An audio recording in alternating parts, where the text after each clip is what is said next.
En primer lugar voy a caracterizarlo como una persona muy tranquila, muy entrerriano, de muy bajo perfil y que nunca apareció como rasgo de su personalidad la competencia, es decir, competir con otros.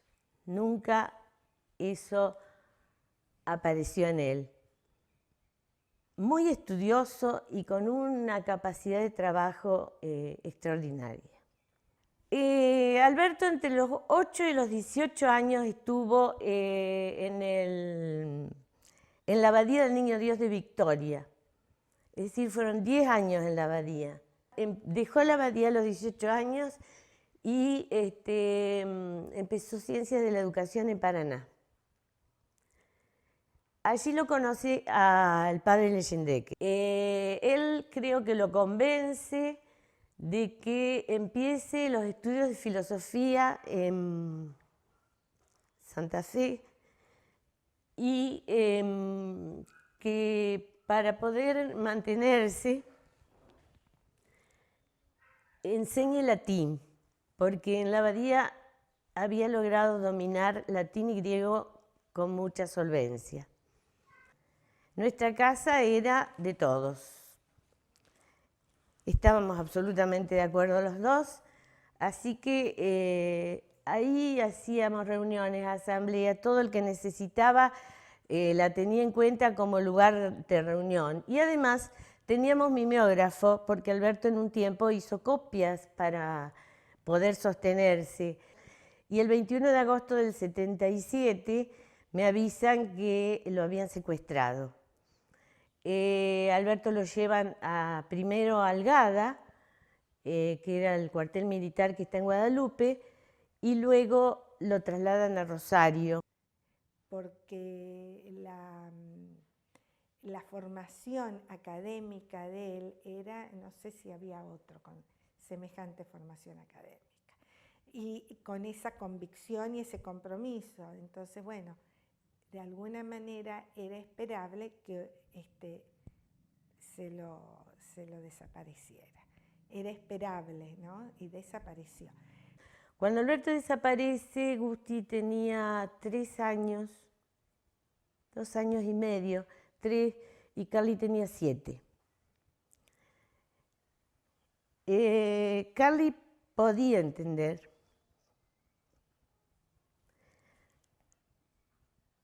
Podía entender algo. Yo me acuerdo que me preguntó si le iban a dar de comer y si iba a tener dónde dormir. Y lloraba. Yo no le pude explicar a Gusti. Era muy pequeño.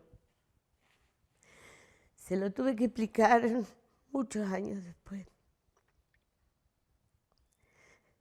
Pero él sospechaba.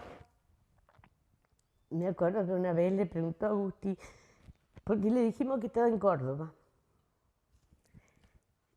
Le preguntó a Carly, yo no creo que papá esté en Córdoba, yo creo que está muerto. Cuando mi papá desapareció, yo tenía 7 años. Fue en el año 77. Yo estaba en primer grado. Tengo algunos recuerdos de mi papá yéndome a buscar a la escuela, de mi papá jugando al fútbol. No sé por qué. Son esos los recuerdos. Reconstruir la memoria de Alberto y de tantos compañeros con los que compartimos todos esos años tan vertiginosos, es una responsabilidad que consideramos como tal los que somos sobrevivientes. Para empezar, eso. Por supuesto, desde la emoción y desde la falta que nos hacen personas como como Alberto y como tantos compañeros que eran tan valiosos, que eran cuadros políticos, cuadros intelectuales, a los que la dictadura y los represores les tenía pánico, porque básicamente eran los que enseñaban a pensar. Yo creo que ellos le tenían mucho más miedo a los intelectuales que enseñaban a pensar que al que empuñaba un arma. Sobre todo la madre, creo, y Bernabé, su hermano, entendieron un montón de cosas que yo no pensaba que iban a entender. El padre murió al poco tiempo. Era un señor muy callado, que yo creo que debe haber vivido con un dolor tremendo. Todo el que en ese momento tenía una vida universitaria, que transitaba por algunos carriles, digamos, intelectuales tal vez, era inevitable el compromiso. No se podía concebir otra forma de vivir, no nos hubiéramos perdonado otra forma de vivir. Nosotros tampoco sabíamos que la dictadura del 76 iba a ser tan sanguinaria. Nunca pasó por nuestra cabeza que iba a ser tan sanguinaria. Fue una de las más sanguinarias de América Latina. Estábamos convencidos de que teníamos que lograr una transformación que hiciera que esta sociedad fuera más justa. Nos preocupaba mucho la pobreza, nos preocupaba mucho aquellos que no tenían posibilidades y veíamos que con la serie de gobiernos militares iban a seguir no teniendo posibilidades. Que nos sentábamos en el piso, que trabajamos de a grupos y que él iba caminando entre los grupos, conversando con unos, con otros, orientando el trabajo. Y bueno, siempre con una característica fundamental con el que lo recuerdo, una persona absolutamente tranquila, interesada en orientarnos. Nunca lo recuerdo como nosotros decíamos, bajándonos línea. Sin embargo, él nunca yo lo recuerdo haciendo eso, sino más bien provocando el pensamiento, con preguntas, con reflexiones, pero sí compartíamos un lenguaje, el lenguaje de la inquietud por el mundo en que vivíamos, la convicción de que se podía cambiar, de que había cosas que no eran naturales, como muchas veces habíamos creído. O sea, Alberto fue la primera y única persona que conocí que hablara latín y que además lo practicara y con la que pudiera interactuar. Entonces para mí era como una cosa maravillosa ese conocimiento, ¿no? Y impactaba por la falta de soberbia de Alberto, o sea, una persona sumamente humilde. Desde el punto de vista de la historia de vida, a mí me parece clave que se revalorice todo lo que es el compromiso, todo lo que es los valores, que a nosotros fue una de las cosas que más nos costó por ahí procesar, entender, y creo que es lo que más le cuesta a las generaciones actuales, digamos, entender una generación que haya sido capaz de arriesgar, dar la vida, arriesgar todo lo que tenía por sus ideas, digamos.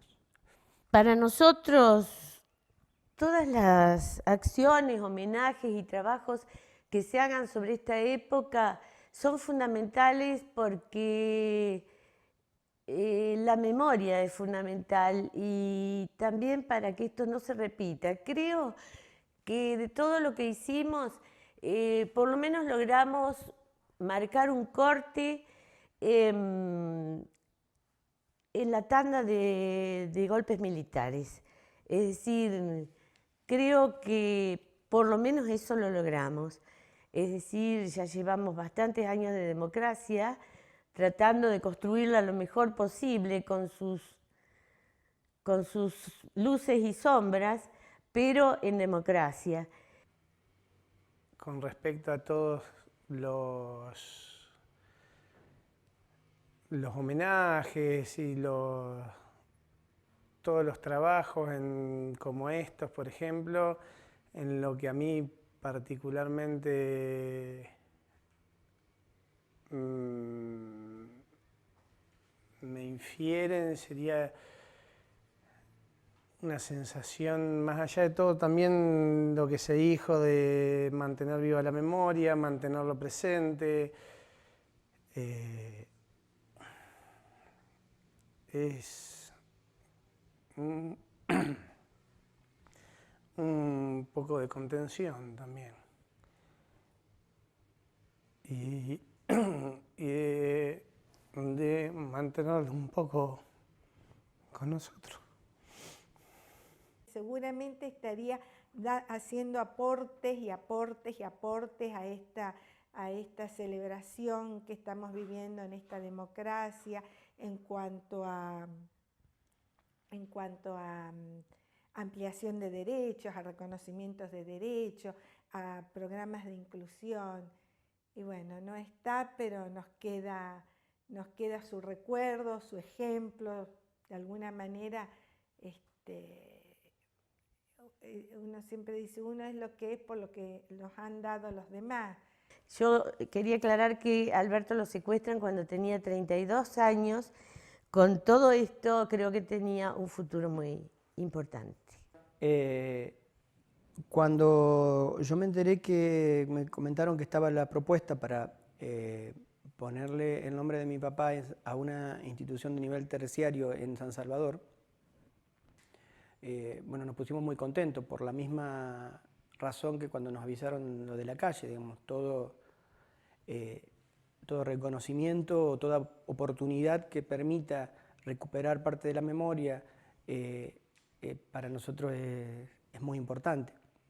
Pero además, al tratarse de una institución educativa, y con todo lo que mi papá tuvo que ver con la educación, en cuanto a que él estudió, que fue docente, de todos los testimonios que nosotros hemos hablado, de amigos, alumnos, excompañeros, todos, si hay algo que rescatan, es justamente la dedicación y el profesionalismo y todo lo que le ponía, digamos, justamente a lo que él consideraba importante, que era la tarea docente.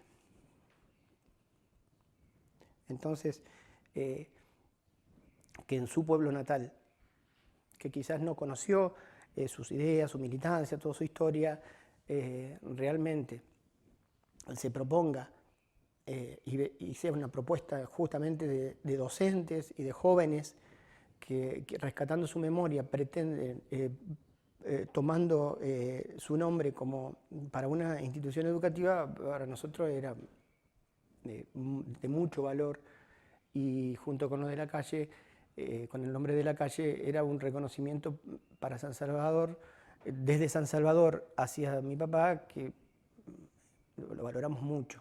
Y para la familia de mi papá, que está en San Salvador, también es un reconocimiento porque, dadas las características de San Salvador, el desconocimiento de la historia, no debe haber sido fácil